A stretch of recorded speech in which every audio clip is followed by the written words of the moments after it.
আমরা যে গাড়ি ঘোড়া লইয়া কোনোখানো যাইমু আর ঘুরি আইমু এ ভরসা আমরা নাই।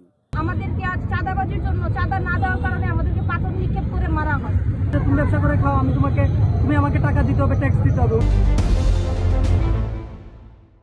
আসলে বর্তমানে দেশের যে পরিস্থিতি, আমরা যে গাড়ি ঘোড়া লইয়া কোনোখানো যাইমু আর ঘুরি আইমু এ ভরসা আমরা নাই। সেনে না ওখানকে আমরা গাড়ির থেকেও ট্যাক্স নেই, গাড়ি ধরে হাইজেক করাওয়ার দোকানদারও বলে শান্তি ব্যবসা করতে পারতা না।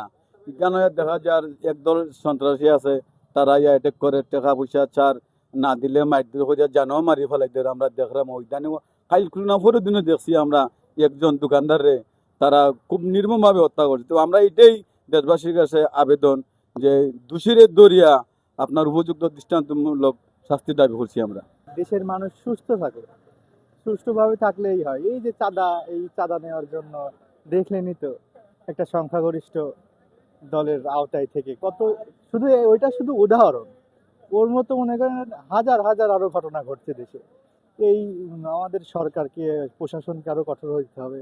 আজকে আমরা দেশের এই পরিস্থিতির কারণে আজকে আমাদের রাস্তায় দাঁড়াতে হয়। আপনারা ভাবুন যে আসলে দেশের আমাদের আইন ব্যবস্থা কতটা ঠুনকো হলে আমাদের এভাবে রাস্তায় দাঁড়িয়ে আমরা বিচার চাচ্ছিলাম।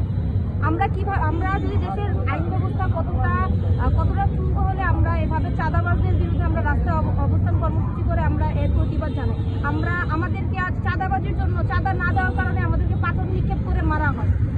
আমরা আসলে স্টুডেন্ট হিসাবে আমাদের নিরাপত্তা কোথায়? নাগরিক হিসাবে আমাদের নিরাপত্তা কোথায়? একজন মেয়ে হিসাবে আমার নিরাপত্তা কোথায়? আমি আজকে টাউনে বের হতে পারি না আমার নিরাপত্তার অভাবে, আমি সন্ধ্যার পরে বের হতে পারি না আমার নিরাপত্তার অভাবে। আমার নিরাপত্তা কোথায়?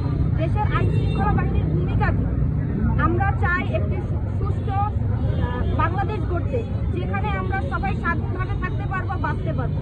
আজকে আমাদের শ্রীমঙ্গলের দিকে বিভিন্ন ধরনের আমরা জিনিস মিডিয়াতে দেখি, একটা ব্যক্তি সে নিজে ব্যবসা করে খাচ্ছে, এখন তার জন্য অন্যজন আইসা বলতেছে তুমি মোনালিসা হেভি ফ্লো 15 পিস প্যাকেটের সাথে 8 পিসের একটি প্যাকেট একদম ফ্রি। ব্যবসা করে খাও, তুমি আমাকে টাকা দিতে হবে, ট্যাক্স দিতে হবে। উনি কি সরকার? দেশে উনি আরেকজনের কাছে টাকা যাবে, উনি আবার টাকা না দিলে ওনাকে পাথর নিক্ষেপ করে মারা হবে। এটা আসলে দেশের জন্য একটা লজ্জাজনক। যদি আমাদের বাংলাদেশটা বিভিন্ন কারণে, যে ডক্টর ইউনূস আছে, উনি এই সারা বাংলাদেশের নোবেল বিজয়ী, সারা পৃথিবীতে ওনাকে চিনে, কিন্তু এই যে কিছু সন্ত্রাসীমূলক আচরণের জন্য দেখা যাচ্ছে যে আমাদের দেশটা সারা পৃথিবীর কাছে একটা বাজেভাবে রিপ্রেজেন্ট হচ্ছে।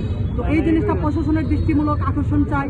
এবং আমাদের দেশ যেহেতু সেনাবাহিনীর একটা বিশাল একটা অবদান আছে, আমরা চাই সেনাবাহিনী এই চাঁদাবাজ সন্ত্রাসের বিরুদ্ধে, মাদকের বিরুদ্ধে একটা হস্তক্ষেপ করুক। তাহলে দেখা যাবে যে আসলে এই দেশটা একটু পরিবর্তন হয়ে গেছে। তো সেই প্রেক্ষিতে আমি মনে করছি এতে সাধারণ জনগণ যাতে তারা যদি প্রশাসন একটা সুদৃষ্টি দেয় এইদিকে, অবশ্যই চাঁদাবাজ, সন্ত্রাস এবং মাদকের বিরুদ্ধে একটা ভালো পদক্ষেপ নিতে পারবে। বর্তমান পরিস্থিতিতে আমাদের যে শিক্ষা ব্যবস্থা, সেটার আমূল একটা পরিবর্তনের দরকার। এবং শিক্ষা ব্যবস্থার যদি পরিবর্তন আনা সম্ভব হয়, তাহলে প্রত্যেকটা সেক্টরে কিছু না কিছু পরিবর্তন আনা সম্ভব হয়। সেই সাথে আসলে আমাদের যেটা সার্বিক যে দেশের পরিবেশ পরিস্থিতি, সেই পরিবেশ পরিস্থিতিটা অনেকটা আসলে আমাদের অগোচরে চলে গেছে বা আমাদের হাতের বাইরে। আমরা যদি এটাকে সঠিকভাবে নিয়ন্ত্রণ করতে পারতাম, আইন শৃঙ্খলা বলেন,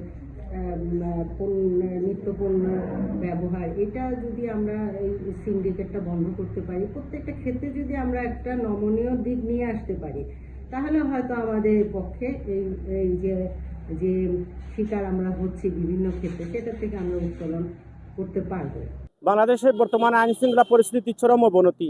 এভাবে বাংলাদেশে আইন শৃঙ্খলা চরম অবনতি অতীতে কখনো দেখা যায়নি। আমার মতে, আমি একজন সাধারণ জনগণ হিসেবে বলতে চাই, আইন শৃঙ্খলা পরিস্থিতির যেন উন্নতি হয় এবং নির্বাচিত সরকার আসে। নির্বাচিত সরকার আসলে বাংলাদেশে এই পরিস্থিতি থাকবে না এবং দেশের যে অরাজকতা সৃষ্টি হয়েছে, এই অরাজকতা সৃষ্টি জনগণ কোনোভাবেই মেনে নিতে পারতেছে না। আমি প্রশাসনকে বলবো, যারাই দুষ্কৃতিকারী হয়, যারাই চাঁদাবাজ হয়, তাদের বিরুদ্ধে যেন কঠিন অ্যাকশনে যাওয়া হয়।